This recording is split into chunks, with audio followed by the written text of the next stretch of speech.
오늘 아침에 들으셨을 텐데 어제 그냥 김건희 여사를 불러가지고 네. 그것도 제가 알아봤더니 그게 경호처에서 관리하는 공간이라면서요. 네, 네, 거기 가서 조사를 했대요. 아니 검찰이 당당하게 검찰청사로 불러가지고 조사를 해야지 왜 아니 경호처면 네. 김건희 여사를 경호하는 곳이잖아요. 거기 가서 수사를 한다는 게 말이 됩니까 이게?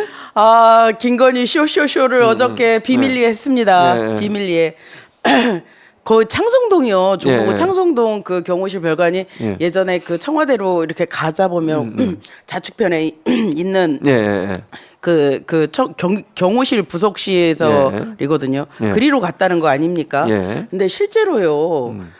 대한민국의 권력자 또는 권력자의 가족들이 이렇게 조사를 받을 때 별도의 공간에서 조사를 받은 경우는 거의 저는 뭐 단 한 번도 본 적이 네. 없거든요. 네. 혹여 이렇게 좀 아파서 네. 병원에 있거나 이랬을 때 제외하고는 하다못해 이명박 박근혜 대통령도 다 공개 소환했잖아요. 예, 공개 소환했어요. 네, 맞습니다. 예전에 우리 노무현 전 대통령님 그때도 기억하세요? 그랬죠. 네, 이제 맞습니다. 헬기로 고속도로 위에서 촬영을 촬영하고. 해가며 그랬잖아요. 그랬었죠. 네. 네, 맞아요. 그런데 이거는 정말 특혜 중에 특혜 아닌가. 그럼요, 특혜죠. 그리고 네. 좀 석연치 않은 부분들이 네. 꽤 많아요. 권력 앞에서 납작 엎드린 거죠. 저는 그러니까.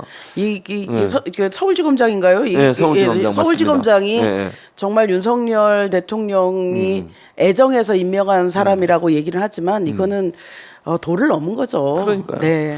아니 그리고 이게 검찰총장을 패싱했다. 지난번 인사할 때도 네. 기억나시죠? 네. 검찰총장 패싱하고 그냥 대통령실에서 그렇죠. 법무부를 통해서 인사를 그렇죠. 해버렸는데 네. 그때도 논란이 돼가지고 뭐 몇 초 동안 침묵하고 있었잖아요. 이원석.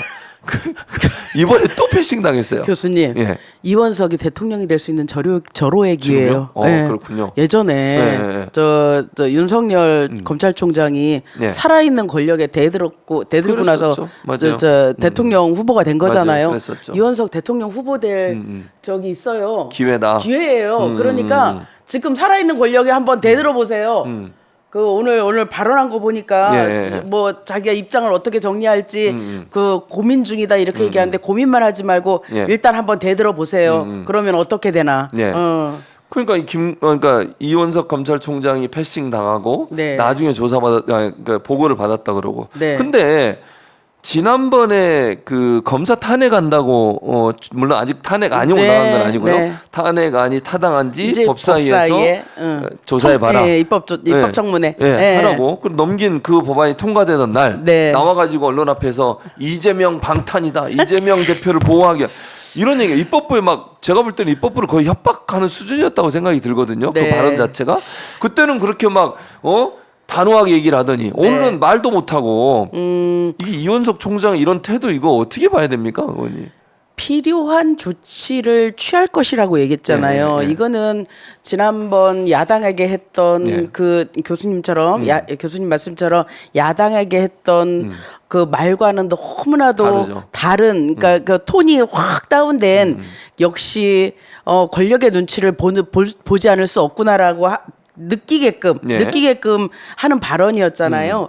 그런데 이게 그 이원석 검찰총장이 전 좀 이상하다고 생각한 게 본인을 이렇게 패싱하고 간다라는 것은 너 그만둬도 괜찮다라는 그런 메시지를 얘기죠. 보낸 거잖아요. 그렇게 봐야죠, 그렇다라고 사실. 하면 기계 있게 그거 집어 그렇죠. 던지고 나오면 맞습니다. 그만인데 그걸 가지고 우리가 볼 땐 자리에 맞아요. 연연하지 않는다고 하지만 실제로는 자리에 연연하는 거거든요. 네. 서울지검장이 이원석 검찰총장한테 보고했다는 거 아닙니까? 네, 별도의 맞습니다. 장소에서 네. 조사를 하겠다라고 보고를 했는데 이원석이 그렇게는 안 된다. 그렇게는 안 된다라고 얘기를 한 거예요. 그럼에도 불구하고 일요일 그러니까는 휴일날 모처에서 별도로 그렇게 조사했다는 조사를 거는 했죠. 이원석 당신하고 이거 아무 상관없어. 당신이 아무리 그렇게 한다고 해도 우리는 그렇게 할 거야. 라고 한 거죠. 이거는 명백하게 그 투명인간 검찰총장 그렇게 아닙니까? 돼버렸어요. 저 맞습니다. 같으면 얼른 던지고 나와요. 아니 그리고 네. 예전에도 보면 검찰총장들이 대체적으로 이렇게 패싱을 당하거나 무시를 당하면 옷 벗잖아요. 항의하고 그게 네. 일반적이지 않습니까? 시점을 좀 고르는 거 아닌가 싶기도 하고. 나중에라도. 예, 예, 지금 뭐냐면 한창 국민의힘이 전당대회를 하고 있고 우리가 이따 뭐 저 나중에 봐야 되겠지만 예.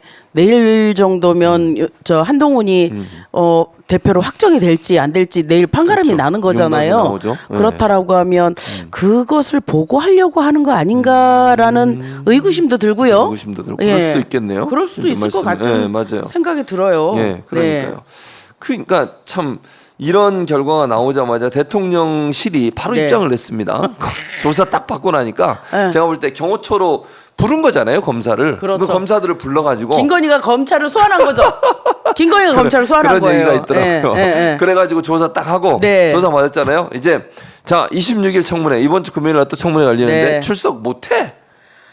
이게 짜놓고 한 거 아닙니까? 짜놓고 일부러? 한 거죠. 네. 이제 19일 날 청문회 때는 네. 이제 불러도 안 나왔잖아요. 그렇죠. 그때 몇 명만 나오고 이제 네. 청와대에 비서실장이라든지 행정관들 네. 싹 안 나온 안 거잖아요. 나왔습니다. 근데 이제 26일이 또 날짜가 다가오잖아요. 그렇죠. 그러니까 26일 날도 안 나오면 뭔가가 있으니까 이제 이 소위 말하는 약속 대련 아닌가. 네. 약속 대련 그렇죠. 이렇게 조사했다라고 하고 우리는 거기에 나갈 의무 없어. 이렇게 하고 안 나오려고 하는 꼼수인 것 같아요.